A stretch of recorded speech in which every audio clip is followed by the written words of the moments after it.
Dragons in a Bag. Zetta, Elliott. Chapter 7. Ma was right. The guardhouse moves through time and space the way the cars of the 19-year-old Cyclone rattle along the wooden tracks. My hands reach out for something to hold, but the round walls of the guardhouse are smooth. There are no levers to pull or push or buttons to push. We just swerve and swoop for the longest minute of our life. Are we there yet? I ask breathlessly. Almost, Ma says. Then she leans down and whispers in my ear. You're doing great, Jax. We're going to land just like an airplane, so brace yourself. When my ears pop, I grab hold of the iron ring on the inside of the back door. It feels like we're actually picking up speed. Hold on, Ma shouts seconds before we plummet to the ground with a shuddering thud. I swallow hard and take a few deep breaths. You okay, Jax? Mom asks. Her strong hands are still gripping my shoulders, keeping me upright. I open my eyes, and the sealed guardhouse is still pitch black. My knees feel a bit wobbly, but I let go of the iron ring in the door. I don't know if I'm okay, but I'm here to help, not be helped. So I clear my throat and say, ready, Ma, with more confidence than I actually feel. Ma takes her hands off my shoulders. With a grunt, she pushes open the door. It's hot. That's the first thing I noticed, and it's dark, even though it doesn't seem to be nighttime. Ma gently pushes me ahead of her, so I'm the first one to step out of the guardhouse. My feet sink into spongy soil, and I started to sweat almost right away. It feels just like the inside of a greenhouse at a botanic garden. The plants around us look tropical. It's so humid. Even the leaves are sweating. Strange squawking sounds come from the trees above. I think we're in some sort of jungle. Is this where dragons live? I ask over my shoulder. The look on Ma's face isn't reassuring. She stands in the doorway of the guardhouse and scolds at the world around us. Ma starts muttering something under her breath. I watch as she runs a finger along the dewy surface of a glossy green leaf. She sticks her finger in her mouth, pulls it out, and concludes, ain't no magic here. That's not good. We left Brooklyn because there wasn't enough magic there. Are you sure? I ask. Maybe we should ask somebody. Ma looks at me sideways. You see anybody around here, Jax? No. But wasn't someone supposed to meet us, I asked. That usually how it works, Ma says. I think we must have overshot the mark. There's no gear shift inside the greenhouse, but I'm hoping Ma knows how to put it in reverse. Let's just go back, I suggest. Ma shakes her head. That's the wrong direction. We need to go across, not back. Magic left this earth a long time ago. We won't find it in the past. Can we make the guardhouse go across? Sure, parallel realms exist in different dimensions. Time travel is like whizzing down a slide. Crossing dimensions is more like skipping double dutch. You got to wait for the moment and slip in between the ropes. I swat at the biggest mosquito I've ever seen. My clothes are sticking to my skin, but I'll be eaten alive by bugs if I take my shirt off. How do you steer that thing? With my mind, Mom says absently. When it becomes clear she's not going to offer further explanation, I prompt Ma to say, so you just think about a place and that's where it goes? Pretty much. Transporters respond to the intention of the traveler. I sure wasn't thinking about this place, were you? No. Ma wipes her forehead with the back of her hand. Woo! It's hotter here than Brooklyn in July and twice as humid. Ma reaches up to plump her snowy halo of hair, which is starting to droop a bit.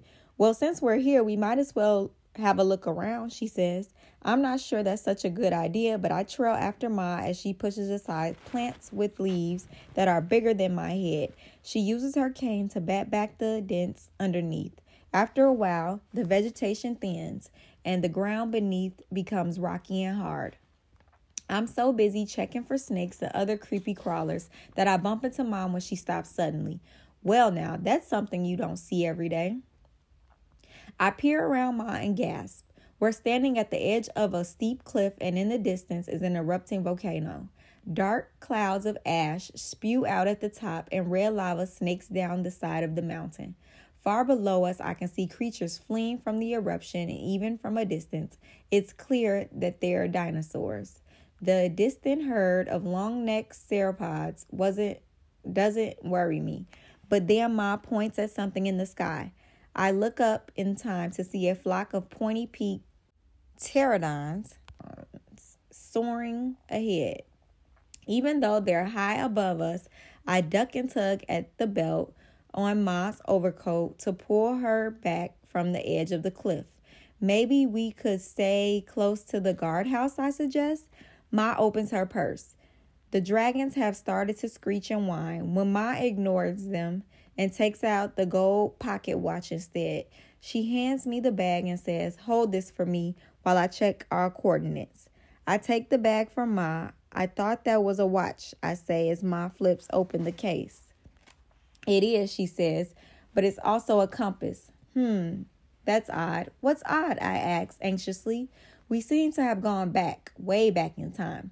Ma glances at the lush tropical landscape and concludes, "This must be a Mesozoic area, Jurassic or Cretaceous, I'd say, judging from the flora and the fauna. What do you think, Jax?" "That's really not my specialty," I say, trying not to think of all the ways people get eaten in dinosaurs movies I've seen. "Why did we land here? I thought we were delivering dragons, not dinosaurs." There are certain similarities between the species," Ma says thoughtfully. "But you're right, Jax. This isn't our destination. I didn't intend for us to come here, but Ambrose did say the transporter was acting up." Ma clips the compass shut and slips into her coat pocket. Then she squints at something behind the edge of the cliff. She points with her cane and asks, "You see that?" I take a small step forward and crane my neck to see what Ma's pointing at. Something is sparkling on a narrow edge about 5 feet below the cliff's edge. "Jump down and grab that for me, Jax." I stare at Ma like she's lost her mind. But then I remember that I did sign up to be her helper, so I hand her back her purse and kneel down to get a closer look. "What is it?" I ask. "I don't know," Ma replies, "but it could come in handy down the road." When I hesitate, Ma adds, "The sooner you grab it, the sooner we'll get back into the transporter." I ran the red sky for more hungry pterodons. Then I take off my backpack, take a deep breath, and sit down with my legs dangling over the edge of the cliff. I check for footholds and then flip over and start lowering myself down. Ma squats at the cliff's edge, urging me to take my time, but I just want to get this over with. Last year, Vic and I got to try rock climbing at our school. We wore harness in case we fell, and there were mats on the floor of the gym. I don't have a harness now, and it's a long way down. I focus on making one move at a time, and before long, I'm able to jump onto the ledge. "It's just a couple of feet to your left, Jax," Ma says. There are tufts of vegetation sprouting out of the cliff. I grab hold of a clump of grass with one hand, and with the other, I reach for a sparkling shard. I tug as hard as I can without losing my balance, but the crystals doesn't come out of a cliff. "It's stuck," I tell Ma. She frowns and then lowers her cane so that I can grab hold of it. "Poke it with this. That might loosen it." I jab at this cluster a couple times, and sure enough, part of the glittering rock comes loose. I toss the big shard up to Ma. She scratches it and then reaches down for the cane.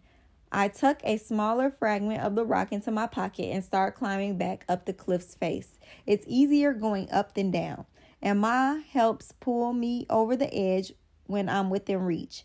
"Is that a diamond?" I ask. Once I'm back on my feet. "Quartz," Ma says as she examines the hunk of rock. "Is it valuable?" I ask as I slip my arms through the straps of my backpack.